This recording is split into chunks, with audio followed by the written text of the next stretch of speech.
Well, friends, it all comes down to this. Alice is about to make one more round in Raccoon City with a few friends, old and new, well, more new than old, to go up against Albert Wesker and, well, Dr. Isaacs. Let's talk about Resident Evil, the final chapter. Big D's Entertainment Rankings and Reviews. Greetings, my fellow YouTubers, and welcome to Big D's Entertainment Rankings and Reviews. My name's Doyle, better known to you as the Big D, and this time around I bring to you a review of the 2016 action horror flick Resident Evil: The Final Chapter, released by Screen Gems, along with Constantine Film, Davis Films, and Impact Pictures. This is the sixth and final installment of the original Resident Evil film series, loosely based on Capcom's video game franchise. Film is once again written and directed by Paul W.S. Anderson, who directed the last two in the first film. Milla Jovovich is back again as Alice.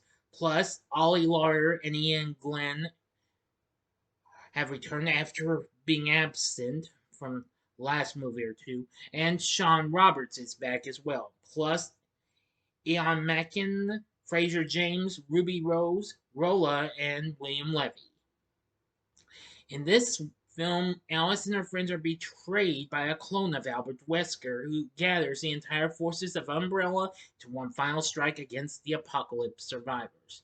Now, before I get into the review, if you have not seen my reviews for the first 5 films, click on that card and it'll take you to the playlist so you can catch what you might have missed or see them again if you'd like. Yes. Now, according to Anderson, he later expressed his desire for this to come full circle, bringing back characters, themes, and the environment of the Hive from the first film. And I will say it is pretty good. Here we go with the story. In a flashback, it is revealed that Dr. James Marcus, the founder of the Umbrella Corporation, had a daughter, Alicia, who was dying of progeria. Desperate to save her, Marcus confiscates an untested embryonic Umbrella project created by his colleague, Dr. Charles Ashford, the T virus, and uses it on Alicia and others with the disease. After one child treated with the virus dies and becomes a zombie, Marcus orders the project to be terminated and forbids Ashford from pursuing it. His partner, Dr. Alexander Isaacs, has Marcus murdered by Albert Wesker and adopts Alicia and takes over the corporation. Alicia inherits her father's 50% ownership. After being betrayed by Wesker in Washington, D.C., Alice awakens. The Red Queen appears and tells her she has 48 hours to infiltrate the Hive, a facility beneath Raccoon City. The Umbrella Corporation has an airborne antivirus that can kill every zombie, but is waiting for the last few remaining humans to be wiped out. As her body carries the virus, Alice does not expect to live after the mission. While traveling, Alice is captured by Isaacs, learning the Isaacs she previously killed was a clone. She escapes his convoy and reaches Raccoon City, where she meets a group of survivors. Doc, Abigail, Christian, Cobalt, Razor, and Claire Redfield, who survived the attack on Arcadia, which of course that happened in the end of the 4th film, which was Afterlife. Isaac's convoy approaches, trailed by a horde of zombies. Alice and the group defeats them and retrieves Isaac's few human captives, though Cobalt dies in the process. Alice and crew enter the Hive where Wesker is in control. He releases mutated guard dogs, killing Christian and a freed captive. The Red Queen appears to Alice and explains that her program is in conflict, as she can never hurt an Umbrella employee, but also must value human life. She plays a video of Isaacs explaining to Umbrella's executives a plan to release the T virus, cleansing the world of humanity, Many of the rich and powerful, including the company executives, are stored in cryogenic capsules in the hive. With the intention of rebuilding the world following the resulting apocalypse, the Red Queen warns Alice that someone in her group is helping Umbrella. The group encounters several traps that end up killing Abigail and Razor. Alice and Doc plant bombs throughout the hive and confront the real tech-upgraded Isaacs. Doc turns out to be Umbrella's spy and Claire is captured by Wesker. A cryogenic capsule opens, releasing Alicia Marcus, Umbrella's co-owner and Marcus' daughter. Isaacs reveals to Alice that she is actually a clone of her. Yes, Alicia, that is. He plans to eliminate the pair and assume control of Umbrella. Alicia fires Wesker, allowing the Red Queen to crush his legs with a security door. Doc tries to shoot Alice, but his gun is empty, as Alice had earlier deduced his treachery, and Claire kills him. After giving Wesker a dead man's switch to the primed bombs, Alice and Claire pursue Isaacs while Alicia uploads a copy of her childhood memories. And now the ending. You know the procedure like always. You have 5 seconds to stop this video. Go to the description box below and fast forward to the time below. If you've seen the movie already, please continue. Here we go.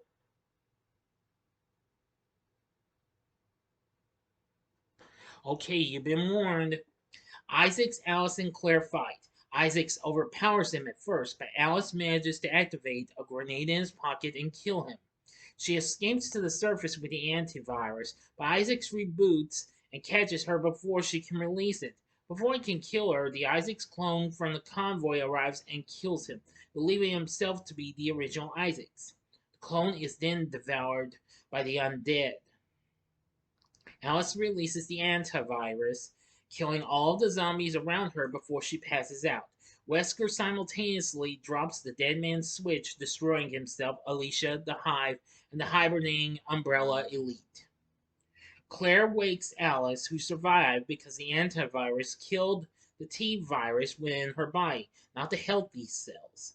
The Red Queen uploads Alicia's childhood memories into Alice, granting her a childhood. Alice travels into Manhattan, saying that the antivirus, carried only by the winds, will take years to reach all corners of the globe. Until it does, her mission is not finished, and the screen ends while flying BOWs closer. End of story. So what did I think of Resident Evil, the final chapter? Well, I know Alice's work might not have been completed, well, her mission, that is. I know they wanted to try. I don't think they want to do no more because, like I said, Paul W.S. Anderson said he wanted this to come full circle, and they did actually. So anyway, I actually liked this one. This was really good. Now again, don't have to take my word for it. I had forgotten to say I do like the other films. Forgot to mention about like in Retribution and Afterlife, so I do apologize. They are real good movies. They have a lot of good action, what have you. But anyway, I do like how this film turned out. It was really action-packed. Paul Haslinger does the score for this, and it's pretty good. Now, our cast is really good too. Aside from Milla Jovovich back as Alice, Iain Glen returns as Dr. Isaacs, and Ollie Larter returns as Claire Redfield, and Shawn Roberts returns as Albert Wesker. They were all good just like before. Ian Mackin plays Doc, Fraser James plays Razor, Ruby Rose plays Abigail, William Levy plays Christian, Rolla plays Cobalt, and we have Ever Anderson as Red Queen, and Lee Jun Yi as Commander Chu. And there's lots of others too. But anyway, the cast isn't too bad.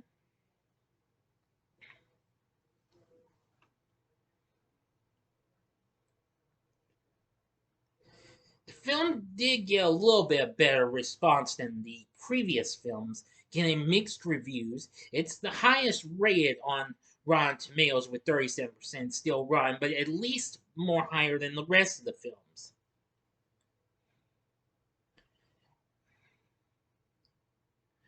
Anyway, now, the decision not to bring back surviving characters from the previous films, notably Jill, Leon, and Ada, was a particular draw for criticism, with many voicing disappointment over a lack of closure for said characters, and a sense of anticlimax following the cliffhanger ending of the previous movie that had implied their inclusion in a follow up. Well, I understand. I feel like they should have brought in some of those characters back. But anyway, I'd say this isn't too bad.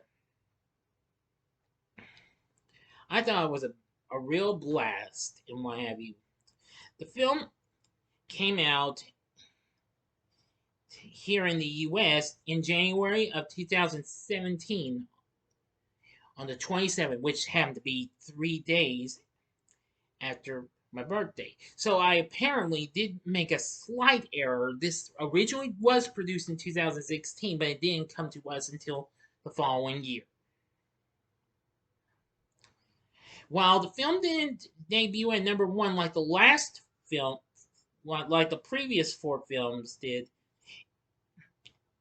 and it had the lowest debut of the franchise, but however, it went on to become the most successful film in the franchise, the highest grossing one of them all, surpassing Resident Evil Afterlife, as it went on to make 312 million worldwide. In other words, let me rephrase that, it became the highest grossing film in the franchise overall. Now, last year, a reboot called Resident Evil Welcome to Raccoon City was released, and well, while it did okay, but not great, though, and I haven't seen that film, so don't expect a review of that, though, well, yet, because I don't know when I'm going to see it. But Resident Evil, the final chapter, does provide a lot of pretty good intenseness and what have you, just like the others, with great fighting choreography, action sequences, and all that jazz you got from the last few films and what have you. So I like Resident Evil, the final chapter. I actually kind of consider this to be my favorite of the franchise, but now it's going to be a little tough to decide now. I can't guarantee you a ranking, though. I might do that another day, okay? So, with everything said, and the story is not too bad either, so overall, when I recommend Resident Evil the final chapter, I'd say, yeah, give it a one-time watch. But only if you are a hardcore completionist. But even if you haven't seen the others, I'd still say a one-time watch. Anyway, this is probably one of the top films in this. Probably my top three out of the six films that came out originally. So, what are your thoughts on Resident Evil the final chapter? Let me know in the comment section below. If you like this video, click the like button, subscribe, and be a part of the Big D Nation. And stay tuned, my next Saturday morning TV log will be coming up first before the Spooktacular October schedule. See, usually the first video for next month would be the schedule, but since I want to try and kind of leave some space in the hours and what have you, you'll get my next Saturday morning TV log first thing. So thanks for watching, and if you like this, consider checking out some of these other videos. In the upper left-hand corner is my re-review of another film that Sony released the same year this did in the US, and that was Spider-Man Homecoming. In the upper right-hand corner is my review for, well, another pretty good, shocking film, and that would be. I'm sorry, I'm getting sidetracked. I can't figure out what I wanted to say. Okay, yeah, just for fun, see my review of the underrated zombie flick of Return of the Living Dead 3, or if you want something different, go to the bottom left-hand corner and see my review for another Sony film that came out the same year, and that would be Underworld Blood Wars.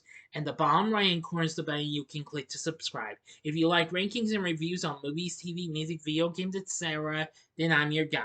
Thanks for watching. Until next time, I'm the Big D saying, see ya.